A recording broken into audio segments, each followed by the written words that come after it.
معراج کی رات حضور جان عالم صلی اللہ تعالیٰ علیہ وسلم نے براق پر سوار ہونا ہے۔ سیدنا غوث پاک رضی اللہ تعالیٰ عنہ کی روح اطہر حاضر ہوئی اور غوث پاک نے عرض کی کہ حضور آپ میری گردن پر قدم رکھ کر براق پر سوار ہوں۔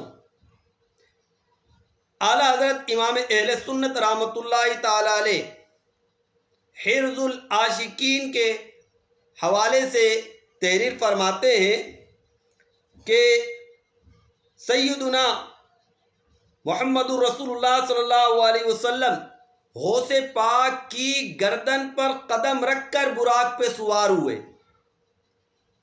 اور ارشاد فرمایا میرا قدم تیری گردن پر ہے اور تیرا قدم تمام اولیاء کی گردن پر ہے۔